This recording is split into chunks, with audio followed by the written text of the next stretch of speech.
El domingo pasado hablábamos acerca del perdón y de cómo se debe vivir en la iglesia. Hablábamos acerca de cómo el apóstol Pablo conoció a Onésimo, la forma en que trata la relación que había sido fracturada entre Onésimo y Filemón. Y bueno, ahora vamos a regresar a los versículos 8 en adelante, para recalcar algunos aspectos que son importantes, que son necesarios, que son indispensables para entender esta relación.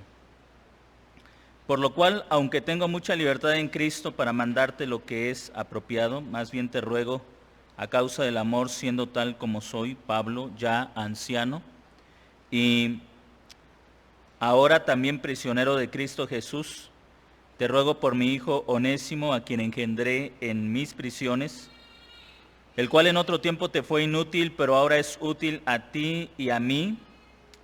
A este vuelvo a enviarte,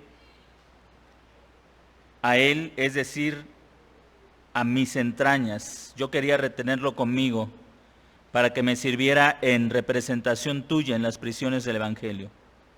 Pero nada quise hacer sin tu consentimiento, para que tu bien no sea como por medio de coacción, sino voluntariamente. Padre, gracias por tu palabra que está escrita y que ahora leemos con la intención de aprender acerca de ella, Señor. Padre, estamos aquí reunidos. El deseo del corazón de todos nosotros es que a través de tu palabra podamos ser instruidos, podamos ser enseñados, exhortados en todo lo que es necesario para la vida y para la piedad. Oramos en el nombre de Jesucristo para que estas verdades queden inculcadas en nuestro corazón y que sea, Señor, tu palabra por medio de tu Espíritu la que transforme y la que moldee nuestra vida. Gracias en el nombre de nuestro Señor y Salvador Jesús. Amén. Bueno, hemos visto cómo el apóstol Pablo aplica el Evangelio a cada situación de la vida, de asuntos cotidianos, y es un gran ejemplo, una gran enseñanza. Para nosotros muchas veces el Evangelio tiene que ver con lo que creemos, pero no con la forma en que vivimos. A veces pensamos en el Evangelio como en simples declaraciones: cree en Jesucristo, eso es verdad, cree en Jesucristo y serás salvo. Pero a veces dejamos esa declaración sin una relación con nuestra vida diaria. No vemos cómo creer en Jesucristo tiene que afectar la relación en la familia, en el matrimonio, en la educación de los hijos, en la relación unos con otros, y mucho menos nos damos cuenta de cómo esta declaración tiene que afectar las relaciones que a veces se vuelven problemáticas entre nosotros. Podemos confesar una verdad: creo en Jesucristo, sé que Él murió por mis pecados, pero al mismo tiempo no saber cómo esa verdad va a transformar la relación con alguien en particular. ¿Cómo va a mejorar mi matrimonio? ¿Cómo va a mejorar mi situación en la familia? ¿O cómo me va a ayudar a resolver un conflicto en mi propia familia o en la propia congregación? No sabemos cómo esas verdades deben ser transformadoras, cómo deben cambiar nuestras vidas. Lo segundo es que muchas veces vemos el cristianismo como algo que se nos impone, como una obligación sobre nosotros. Y a veces, a pesar de creer en el Evangelio, a pesar de confesar estas verdades: creo en Jesucristo, sé que Él murió por mis pecados, vivimos en relaciones que terminan siendo agobiantes, que terminan siendo esclavizantes. Y muchas veces, hermanos, pensamos que la relación, para que sea útil, para que sea benéfica, tiene que ser jerárquica, tiene que ser opresiva, tiene que ser fuerte, tiene que ser dominante. Así que muchas veces, siendo cristianos, nuestro carácter no cambia mucho. Soy cristiano, pero intento dominar la vida de otras personas. Soy un pastor que predica el Evangelio, pero intento dominar a otros, imponer sobre otros cargas para dominar, para controlar sus vidas. Y así se van nuestras relaciones. Intentamos dominar a los hijos, intentamos dominar a la iglesia, intentamos dominarnos unos a otros y no vivimos en la libertad de Cristo. Y el apóstol Pablo, con una capacidad extraordinaria, nos muestra que el evangelio es mucho más que una declaración, mucho más que una afirmación. Creo en Cristo, es la transformación de una vida que se hace evidente en nuestras relaciones. Se hace evidente en nuestras relaciones.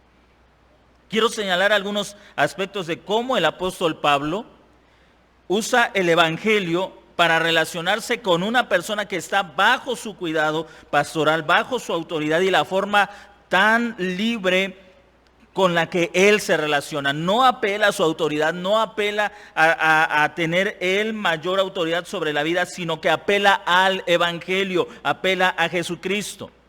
Observen el versículo 8. El domingo pasado lo enfoqué a la relación del perdón. Ahora lo quiero enfocar de una forma más amplia a las relaciones y cómo la libertad del evangelio debe guiar, debe modelar nuestras relaciones en el matrimonio, en la relación con los hijos, cómo el evangelio debe guiar nuestras relaciones. Por lo cual, aunque tengo mucha libertad en Cristo para mandarte lo que es apropiado, más bien te ruego a causa del amor.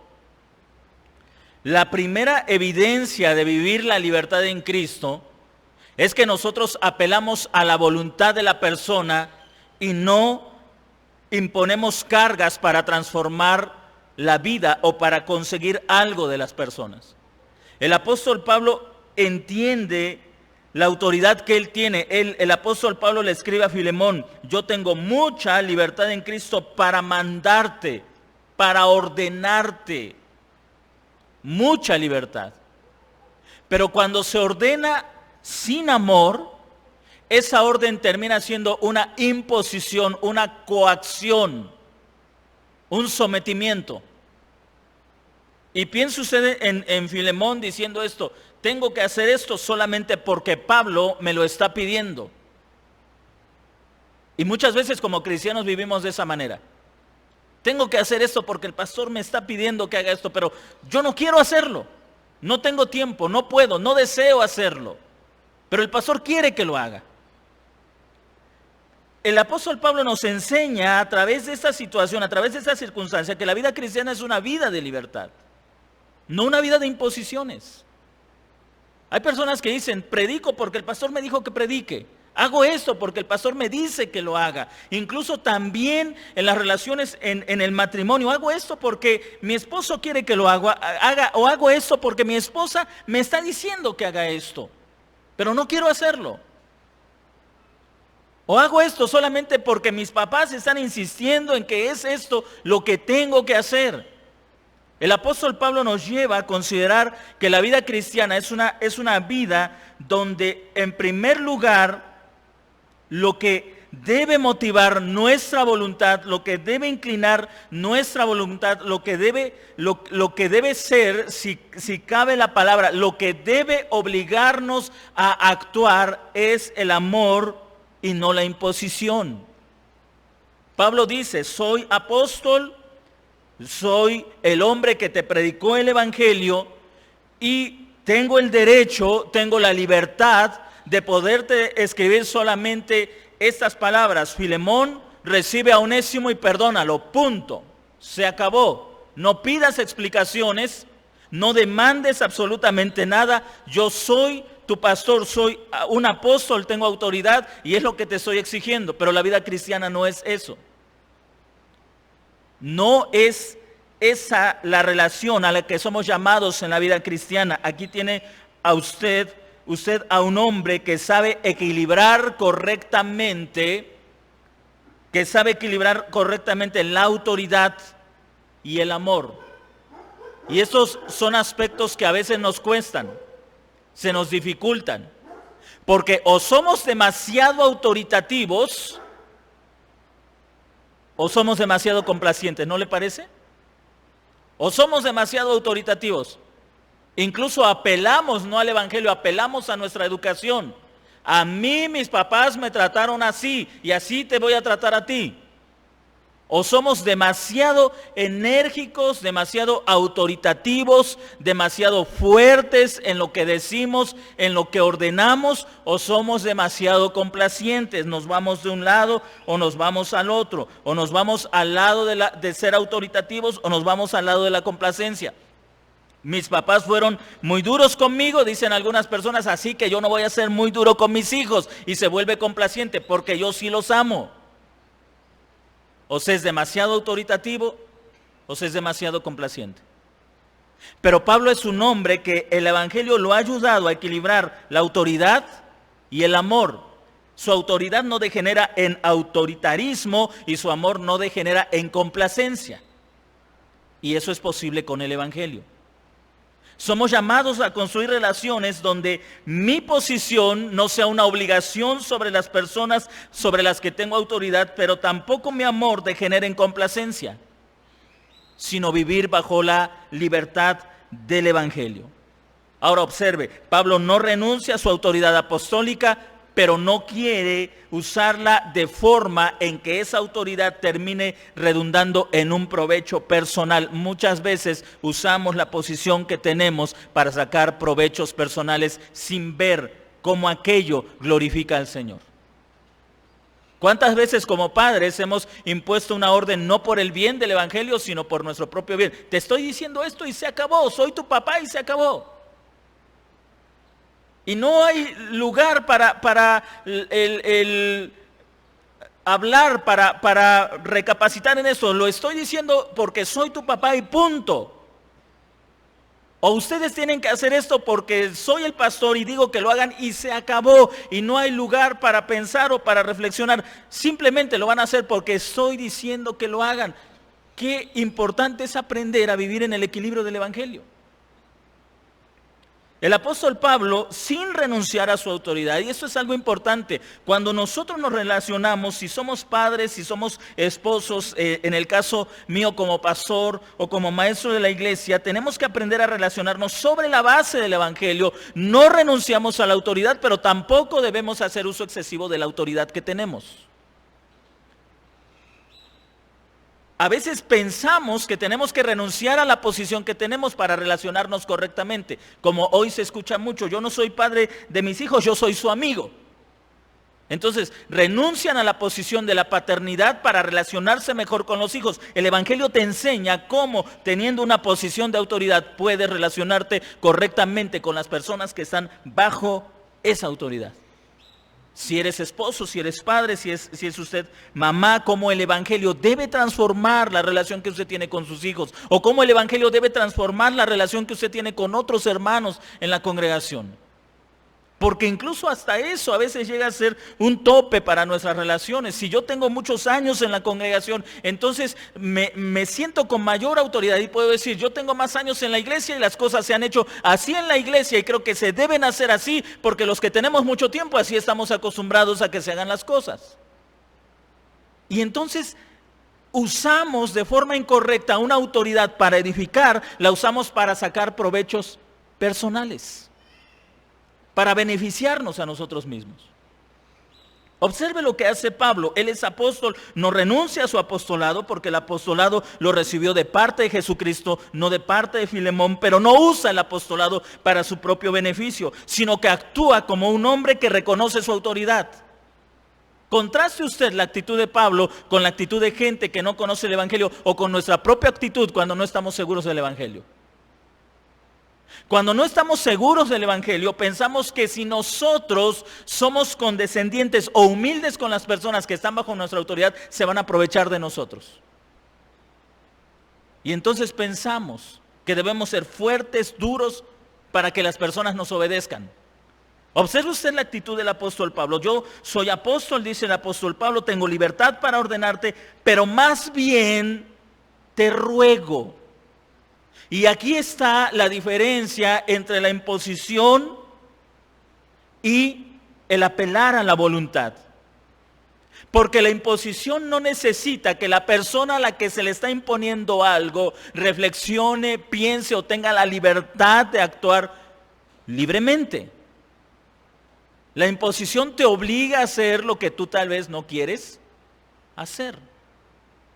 Pero el ruego es una apelación a tu intelecto, es una apelación a tu voluntad. Y el apóstol Pablo apela a la voluntad de Filemón. Ahora, nosotros como cristianos reformados y como calvinistas, No creemos en el libre albedrío, pero eso no significa que no creamos que el ser humano no tiene libertad. El libre albedrío es la idea de que el hombre puede ser bueno o ser malo sin la intervención de Dios. Nosotros no creemos eso. Eso es parte de la filosofía griega que se introdujo en las iglesias cristianas. Nosotros creemos que el hombre es esclavo del pecado o esclavo de Cristo, pero que solamente Dios puede liberar la voluntad del hombre para hacer lo que Dios quiere que haga. Incluso ahí tenemos un modelo de la forma en la que Dios nos trata. Dios no nos obliga a hacer nada. Dios transforma nuestra voluntad para que entonces lo que usted no quería hacer, no solamente lo pueda hacer, sino que desee hacerlo. La relación entre nosotros debe ser así. Nosotros no imponemos sobre otros, sino que rogamos, enseñamos o instruimos para que no solamente puedas hacer o sepas que puedes hacer algo, sino que al apelar a la voluntad deseas hacer lo que se te está pidiendo hacer. El apóstol Pablo apela a la voluntad de Filemón, le está diciendo, usted recuerda lo que le escribió anteriormente, Pablo le escribió a Filemón que él quería ser como Cristo, Filemón quería ser como Jesucristo, así que sobre la base de esa voluntad de Filemón, Pablo le escribe, ahora te ruego que hagas esto y te lo estoy rogando por amor. Pero observe esto, obsérvelo bien, porque muchas veces nosotros fracasamos en apelar a la vida de otros porque nosotros mismos no somos ejemplo de eso. Observe lo que escribe Pablo. Te ruego tal como soy, Pablo ya anciano y ahora también prisionero de Cristo Jesús. ¿Qué le está diciendo Pablo a Filemón? Mira, Filemón, yo sé que para ti recibir a Onésimo, perdonar todas las cosas que te ha hecho, es algo muy incómodo. Pero te lo estoy pidiendo como un hombre anciano y que está en prisión. Es decir, no te estoy pidiendo que hagas algo que yo mismo no estoy dispuesto a hacer. Te estoy pidiendo que hagas algo poniendo mi propia persona como ejemplo. Soy anciano y estoy en la cárcel. Y esto lo estoy sufriendo por causa de Jesucristo. Ahora, ¿nota usted el contraste? A veces podemos decirle a nuestros hijos, quiero que hagas esto, pero papá, yo nunca veo que tú lo hagas. A ti no te importa si yo lo hago o no. Te estoy diciendo que tú lo hagas y tú lo tienes que hacer porque yo lo estoy diciendo. Y no hay más lugar para la discusión. Pero Pablo no es ese tipo de personas. Pablo no está diciendo, Filemón, yo nunca he sufrido, yo nunca he pasado por esas tribulaciones, por esas incomodidades, pero tú que estás bajo mi cuidado, bajo mi responsabilidad, debes hacer esto que yo te estoy ordenando. No es así, Pablo. Él le dice, te ruego a causa del amor. No solamente del amor tuyo, sino del amor mío y el amor de Jesucristo. Cristo nos amó y sufrió incomodidades para salvarnos a nosotros. Yo estoy sufriendo incomodidades por amor a ti y por amor a todos aquellos que han de creer en el Evangelio. Tú vas a sufrir una incomodidad de recibir a Onésimo y perdonarlo por amor a Cristo y por amor a Onésimo y por amor a toda la iglesia. El amor nos hace hacer cosas que son incómodas. Si usted no está dispuesto a sufrir incomodidades, no sabe usted lo que es amor. Y el mayor ejemplo de la vida cristiana, hermanos, no es la rigurosidad. El mayor ejemplo de la vida cristiana no es decir qué alineados se trae a sus hijos que parecen soldados. El mayor ejemplo de la vida cristiana es saber amar. Pero saber amar es un aspecto práctico, saber sufrir incomodidades por aquellos a quienes eres llamado a amar. Esa es la mayor expresión del verdadero amor. Sufrir incomodidad. Filemón tenía que sufrir la incomodidad de ver cara a Onésimo después de meses, no lo sabemos, semanas, meses, tal vez un año. La carta no es explícita, pero ha pasado tiempo y usted sabe que cuando deja de ver a la persona que le hizo algún daño, como que se olvida lo que sucedió, pero cuando ve el rostro nuevamente de aquella persona, la herida surge, ¿no es cierto? El dolor parece tan presente como en el momento en que lo sufrió. Así que Onésimo llega a donde está Filemón, Filemón mira el rostro de Onésimo e inmediatamente el recuerdo de la traición e inmediatamente el recuerdo del robo viene a la mente de Filemón. Pero el amor te hace hacer cosas incómodas. Para el apóstol Pablo, el amor a Cristo y el amor a la iglesia significaba aceptar voluntariamente estar en la cárcel, a pesar de que siendo viejo preferiría estar en otro lugar que en la cárcel. ¿Quién de ustedes se imagina en su vejez sufrir penalidades, llevar sufrimientos? La mayoría pensamos en una vejez de retiro, ¿no es cierto? Descansar, cobrar la pensión, pero nadie se imagina que en la vejez vas a vivir penalidades. Pero el amor te hace sufrir si esto beneficia a la causa del evangelio. Ahora, hay quienes sufren por un amor que es egoísta, es decir, hay papás que sufren porque no educaron a sus hijos, hay papás que sufren porque no instruyeron, porque no enseñaron, pero ese no es un sufrimiento por causa del amor. Aquí hay un amor que está buscando la transformación por medio de la predicación del evangelio. Así que aquí tenemos al apóstol Pablo siendo un ejemplo de amor. Te estoy pidiendo que ames y el amor es difícil, el amor cuesta, el amor es ir más allá de tus fuerzas, es hacer algo que no estás dispuesto a hacer. Y yo, Pablo, soy viejo y estoy en la cárcel, pero estoy aquí por amor. Por amor a Cristo que me amó, por amor a ti, Filemón, por amor a Onésimo y por amor a todos los que han de creer en el evangelio por causa de este ministerio. Así que el apóstol Pablo se pone a sí mismo como ejemplo. Qué importante es entonces que todos nosotros, los que estamos, hermanos, en un proceso de madurez, en un crecimiento, que estamos quizá más adelante que otros hermanos, podamos ser ejemplo de lo que significa el evangelio en la vida cotidiana con nuestro amor. Un amor que está dispuesto a sacrificarse o a sufrir por el bien de las personas a las que se está amando. Por el bien de las personas a las que se ama. Muchas veces, hace rato escuchábamos la lectura de 2 Corintios capítulo 11, versos. Ok. ¿Recuerda usted alguna parte de este capítulo? El apóstol Pablo había padecido. 5 veces fue azotado por los judíos. Pasó ayunos, no ayunos ceremoniales, ayunos forzados. Es decir, se quedó días sin comer a causa de la persecución o de los propios naufragios que sufrió. Desvelos, noches sin dormir, sin comer, pasó frío, pasó por naufragios. Él enlista los sufrimientos por los que él había atravesado, todo por amor a Cristo y a aquellos que había de llevar el evangelio. Eso es amor. Eso es amor. Amor no solamente es sentir dolor por alguna persona, amor no solamente es decir, ay, pobrecito, está mal y se nos olvida. No, amor es estar dispuesto a sufrir por las personas a las que amas. Eso es amor. Ahora, déjeme hacerle una pregunta. ¿Qué tanto ama usted? ¿Qué tanto ama? ¿Cuántas incomodidades ha sufrido por otras personas? A veces nuestro amor es demasiado frágil, demasiado impaciente. Vemos a una persona, tal vez incluso hasta un hijo que no entiende el evangelio, que es tal vez necio o hasta rebelde, y decimos, bueno, pues yo ya le hablé y allá Dios que haga con él lo que quiera. ¿Cuánto ha amado usted? Pensamos en los vecinos que no conocen el evangelio y decimos, bueno, yo ya le oré al Señor. Si Dios los quiere salvar o no, allá el Señor. ¿Qué tanto ama usted?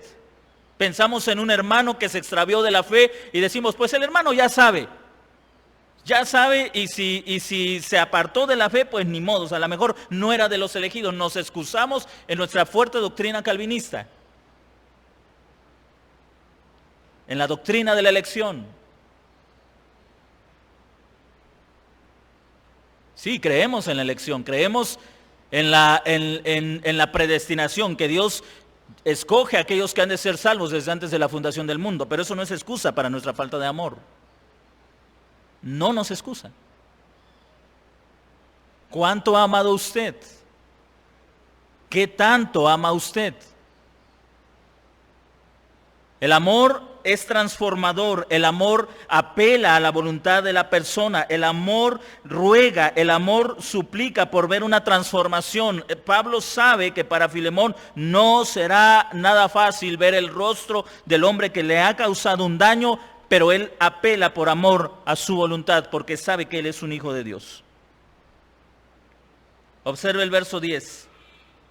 Observe la manera en que el amor permea las relaciones de Pablo. Te ruego por mi hijo Onésimo. Ahí está. El apóstol Pablo tomando como hijo suyo a Onésimo. Observen lo que dice, porque está usando una metáfora.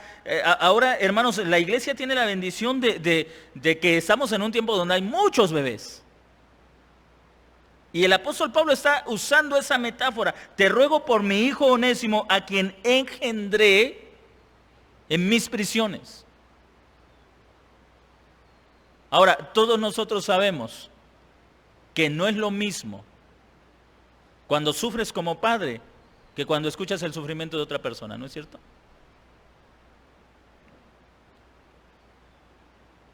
Cuando nosotros vemos a los hijos de otras personas y no hemos desarrollado una paternidad evangélica, una paternidad basada en el evangelio, podemos pensar en los hijos de otras personas y, bueno, pues eso se saca por no educarlos. ¿No es cierto? Pero cuando son tus hijos, hay un dolor por aquello que engendraste. Y el apóstol Pablo está actuando como un hombre que entiende el evangelio. Para él, Onésimo es el hijo que engendró en sus prisiones. Es la persona por la que tiene que cuidar, por la que tiene que velar, por la que tiene que buscar su bienestar. Por eso le he dicho en muchas ocasiones, el cristianismo no se trata de que usted regale por ahí una Biblia y le diga a su vecino, a su familiar, te regalo una Biblia, lee esta Biblia. Y hay que Dios te abra los ojos. No, el cristianismo es buscar que Dios engendre a sus hijos a través de tu trabajo, a través de tus sufrimientos, a través de tu labor. Y cuando tú engendras hijos, sabes que no es tan sencillo ver que un hijo se aparta de la fe y decir, bueno, pues ya se apartó de la fe, yo hice mi trabajo con enseñarle el evangelio y ya se fue, está bien. No, hay un dolor porque sabes que ese hijo, que esa hija ha sido llamada por Cristo a través del evangelio a esta fe, y hay un dolor por ver cuando esas vidas se apartan de esta fe a la que han sido llamados. Y el apóstol Pablo no está intercediendo por Onésimo como si fuera un extraño. Te ruego por este hombre que conocí en la cárcel, sino te ruego por mi hijo. Te ruego por mi hijo. Él es un padre para Onésimo y está preocupado por Onésimo, por el futuro de Onésimo. Hay un pasado que pesa sobre Onésimo. Onésimo ha sido perdonado por la cruz de Cristo, pero hay un pasado que pesa sobre Onésimo. Y qué difícil es esa tarea, hermanos. Todos nosotros venimos al evangelio con un pasado que nos pesa. ¿Y cuánta necesidad hay de hombres que sepan ser padres para otros? Porque muchas veces, hermanos, incluso en la propia iglesia dejamos que ese pasado que pesa sobre una vida determine la relación de ese hermano con la congregación. Se necesitan de personas que sean como Pablo, que sepan amar, que sepan engendrar hijos y que puedan decir, te ruego por mi hijo. Pero a veces estamos tan absortos, tan envueltos en nuestra propia vida, que se nos olvida que somos llamados a la salvación para engendrar también vida a través de la predicación del evangelio. Déjeme hacerle una sencilla pregunta. ¿Cuántos hijos ha engendrado usted?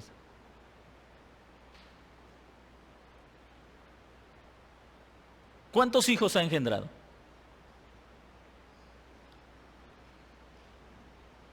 ¿Recuerda usted las familias de antes? 10 hijos, 12 hijos. Ahora las familias dicen, ahora los matrimonios dicen, ni uno solo.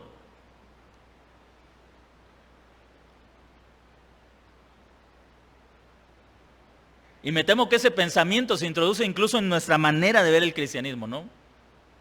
No más hijos, porque causan problemas. Cada vez que llega gente nueva a la iglesia, problemas, mejor así como estamos.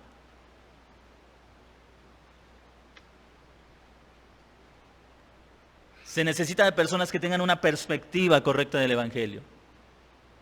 Y ahí está Pablo, hablando con el amor que le caracteriza, con esa claridad y con esa pasión por las personas a las que él a través de sus sufrimientos ha llevado a los pies de Jesucristo.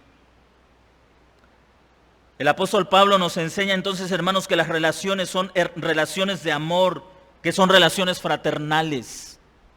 La relación entre nosotros como cristianos va más allá de compartir las mismas convicciones de la fe, va más allá de que tengamos una teología en particular, va más allá de que nosotros seamos en nuestra teología calvinista y eso nos hace ser parte de una iglesia. Hermanos, no, nuestra relación es fraternal, está basada en el Evangelio, en el amor de Cristo y no en el tulip. O sea, en los 5 puntos del calvinismo, ¿todavía los recuerdan? Total depravación, elección incondicional, expiación limitada, gracia irresistible y perseverancia de los santos. Pero no somos hermanos por eso. Porque Calvino ni una gota de su sangre derramó por ninguno de nosotros. Quien derramó su sangre por nosotros y nos hizo aceptos delante del Padre fue Jesucristo. Y nosotros estamos orgullosos no de una doctrina calvinista, estamos orgullosos de un sacrificio perfecto.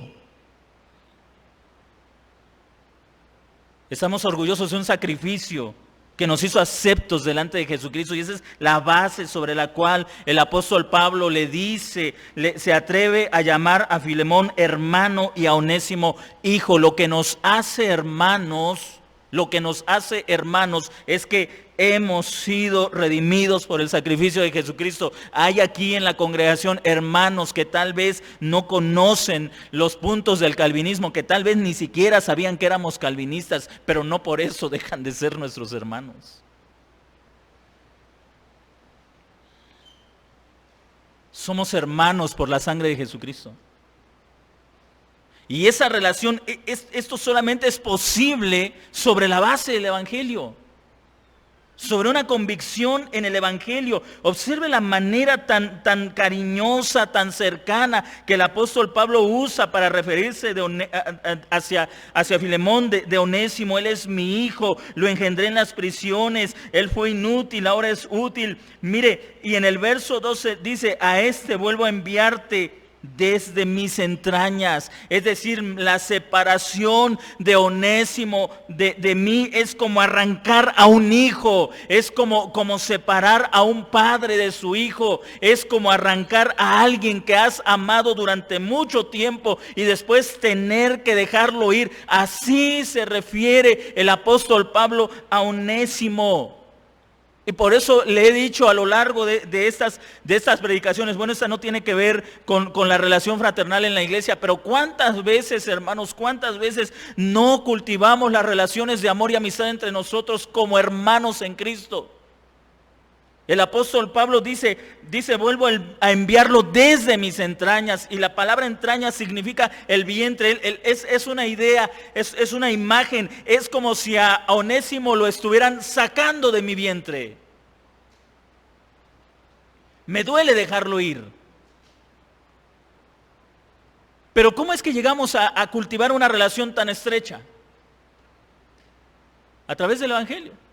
En una ocasión le decía, de repente dejamos de ver a un hermano en la iglesia y decimos, en esa silla se sentaba alguien, ¿se acuerdan quién era? Pero regreso al punto, hermanos. Nuestras relaciones deben ser tan profundas entre nosotros que sea doloroso el separarnos. que sea dolorosa la separación. Pero para eso tenemos que aprender a relacionarnos muy por encima de las reglas. Tenemos que aprender a relacionarnos sobre la base del amor. Cuando nos relacionamos sobre las reglas, entonces decimos, fulano de tal ya no viene, qué bueno, puros problemas causaba. Nunca se sujetó a las reglas de la iglesia. Pero cuando nos relacionamos sobre la base del amor, debe doler cuando dejamos de ver a alguien, cuando no vemos a la persona. Y ahí usted tiene al apóstol Pablo, el hombre que es capaz de decir de este Onésimo, alguien a quien me duele dejar ir, alguien a quien me cuesta dejar ir, pero observe cómo incluso en esta relación el apóstol Pablo está aplicando el evangelio. Pablo tiene derecho de decirle a Filemón, recibe a Onésimo. Pablo puede aprovechar esa posición, esa autoridad y decirle a Filemón, me quedo con Onésimo porque aquí me sirve. Además, tú ya no lo quieres, te robó, ¿para qué te sirve? No, Pablo no se aprovecha de su autoridad para obligar a Filemón a hacer algo que Filemón no está dispuesto a hacer. En una ocasión, recuerdo que una hermanita que conocimos cuando la iglesia apenas se estaba formando allá arriba, en una ocasión platicando con ella me decía, me vino a visitar un pastor y vio que tenía mis chivitos y me dijo, ay hermana, qué bueno que tiene usted chivitos. Yo necesito estos y ¿por qué no me los da, hermana? Y Dios le va a bendecir. Así hay muchos pastores que se aprovechan de la gente.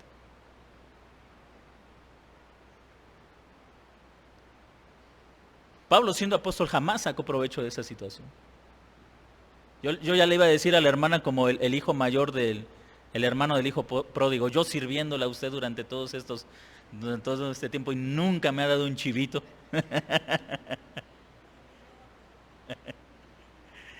Y a ese pastor que ni lo conocemos viene y se lleva 3 chivos. Pero me acordé de la parábola del hijo pródigo y ya no le dije nada. Pero así hay personas que sacan provecho. Así hay gente que saca provecho. Y aquí usted tiene a un hombre que sabe amar a la gente y que apela a la voluntad. Ahora, Pablo no está pidiendo nada personal. Si usted ha leído la carta, si en estos días la ha leído, se va a dar cuenta que incluso Pablo parece que no tenía ningún beneficio económico de Filemón, a pesar de que Filemón había conocido el evangelio a través de Pablo. No sacaba ningún beneficio económico. Esto es admirable del apóstol Pablo. Quiero concluir en el versículo 13. Yo quería retenerlo conmigo para que me sirviera en representación tuya en las prisiones del evangelio, pero nada quise hacer sin tu consentimiento, para que tu bien no sea como por medio de coacción, sino voluntariamente. El bien no puede obligarse. Ninguna persona, y aquí me refiero exclusivamente a nosotros como cristianos, nadie puede obligarse, nadie puede ser obligado a hacer algún bien. Nadie. Hay una razón, hermanos, por la que en todo este tiempo, siempre desde este púlpito he apelado a la voluntad de ustedes. La razón es el evangelio. Esa es la razón. El apóstol Pablo nos enseña que el evangelio es la libertad para actuar. El apóstol Pablo reconoce la utilidad de Onésimo para él. Es un hombre que le ha servido en las prisiones. Es un hombre que ha trabajado junto con el apóstol Pablo en las prisiones. Después de haber sido un siervo inútil, se ha convertido no solamente en un siervo útil, se ha convertido en un hijo útil. Pero Filemón le pertenece a alguien. Onésimo le pertenece a alguien. Onésimo tiene que regresar al hogar del cual salió, al hogar donde defraudó, tiene que volver ahí, y el apóstol Pablo lo sabe y no saca ningún provecho de esa relación. Él dice, el apóstol Pablo escribe en el versículo 14, nada quise hacer sin tu consentimiento. Nada quise hacer sin tu consentimiento. Y ahí usted tiene en cuenta a un hombre que sabe quién es Señor de la iglesia y Señor de las personas. El apóstol Pablo sabe que Dios lo ha puesto como ministro de la iglesia, pero no como Señor de la iglesia. Así que el apóstol Pablo no va a actuar como un señor ordenando, diciendo, hablando, dirigiendo, como si fuera un general romano organizando un ejército. No, el apóstol Pablo no va a actuar de esa forma. El apóstol Pablo sabe que el único Señor y dueño de la congregación es el que derramó la sangre por esa iglesia, y esa persona es Jesús. Todos los demás somos siervos de este único Señor, de Jesucristo. Y ahí tiene usted a Pablo aplicando el evangelio en esa relación, pero nada quise hacer sin tu consentimiento. Y observe esto, para que tu bien no sea como una obligación, sino voluntariamente. Cuando las personas en la iglesia actúan por obligación y no voluntariamente, no han entendido el evangelio. Cuando lo que usted hace, lo hace por obligación y no libremente, no ha entendido el evangelio. Cuando el trabajo en la congregación en favor de otros hermanos lo hace obligadamente y no libremente, usted no está viviendo en la verdad del evangelio. El evangelio nos da libertad para actuar voluntariamente, para que todo lo que hagamos, lo hagamos libre y voluntariamente. El apóstol Pablo está buscando un fruto del evangelio. Está buscando el evangelio en la mente de Filemón. Está buscando el evangelio en la mente de este hombre. Si el evangelio está en Filemón, el fruto va a ser evidente. Solo hay que estimular la vida de Filemón, y entonces el fruto vendrá como consecuencia de ese evangelio que ya ha sido aceptado, que ya ha sido creído, que ya ha sido abrazado por el corazón de Filemón. Así que lo que hace Pablo es estimular la mente de Filemón y permitir que el evangelio haga todo lo demás. Que el evangelio haga todo lo que tiene que hacer en la vida de Filemón. ¿Por qué, hermanos, es necesario congregarnos? Porque esperamos que a través de la predicación nuestra mente sea estimulada y el evangelio dé fruto. ¿Por qué a veces es necesario nuestros discipulados, la enseñanza en las casas o en otros días? Porque esperamos que la palabra estimule el pensamiento y el evangelio dé fruto.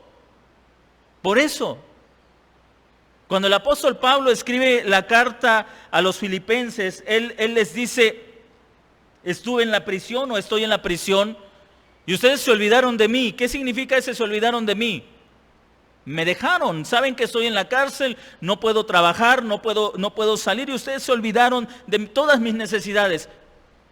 Pero le doy gracias a Dios que se han vuelto a acordar de mí. Por un momento olvidaron el evangelio, pero lo volvieron a recordar. En otras palabras, el evangelio nos obliga a las relaciones. Y más adelante, en el versículo 18, vamos a ver cómo el evangelio es la base sobre la cual el apóstol Pablo le pide a Filemón que sigan estimulando la fe unos con otros, incluido el propio Onésimo. Entonces, hermanos, no somos cristianos, y lo he estado reiterando y quiero reiterarlo de nuevo: no somos cristianos porque venimos una vez a la semana a este lugar. No somos cristianos porque tenemos una liturgia en particular, porque cantamos ciertos cantos. No somos cristianos si no estamos dispuestos a amar con sacrificio para que otros lleguen al conocimiento de la fe. Esto que hacemos aquí no nos hace cristianos. Pero yo sé que en ustedes, hermanos, en ustedes está el evangelio. Y lo hemos visto. Hemos visto cómo la palabra de Dios ha estimulado sus vidas para actuar en favor unos de otros, y sigamos haciendo todo lo que sea necesario para mostrar ese amor que es un amor sacrificial, que está dispuesto a sufrir por otras personas siempre y cuando ese sufrimiento lleve a otros a la fe y al conocimiento de nuestro Señor Jesucristo. Aplique el evangelio a sus relaciones. Aplique el evangelio a su matrimonio. Como esposos a veces nos quejamos de la esposa, pero ¿cuánto la amamos? En otras palabras, ¿cuánto estamos dispuestos a sufrir para que ella sea una mejor mujer de lo que hoy es? A veces nos quejamos, es que no me entiende, es que es muy caprichosa, es que pide, es que dice, es que esto, es que lo otro. Pero ¿dónde está ese amor sacrificial que va a llevar a esa mujer a ser mejor mujer de lo que hoy es? Y cómo tu amor hacia ella puede sacrificarse por el bien de ella. A veces nos quejamos de nuestros hijos. Mis hijos ya entraron a la adolescencia, ya andan de necios, ya andan de rebeldes, pero ¿dónde está el amor sacrificial que va a llevar a ese jovencito, a esa jovencita de la rebeldía a la sujeción? ¿Dónde está ese amor sacrificial? Nos quejamos de la sociedad, pero ¿dónde está ese amor sacrificial que nos hace acercarnos a la gente que es incrédula, que no conoce el Evangelio, que nos hace orar por ellos, que nos hace tomar un tiempo en particular y decir, voy a visitar a tal persona para mostrarle la gracia, la bondad de Jesucristo? ¿Dónde está ese amor sacrificial? Si siempre decimos, no puedo porque tengo mucho trabajo. Somos egoístas, honestamente. Tenemos que amar sacrificialmente. A tal grado que estemos dispuestos a sufrir, como el propio Pablo, siendo un hombre viejo, pero dispuesto a sufrir por causa de Jesucristo, dispuesto a sufrir la cárcel, si eso significaba que el Evangelio iba a llegar a otras personas. Y ahí en la cárcel, Onésimo fue salvo.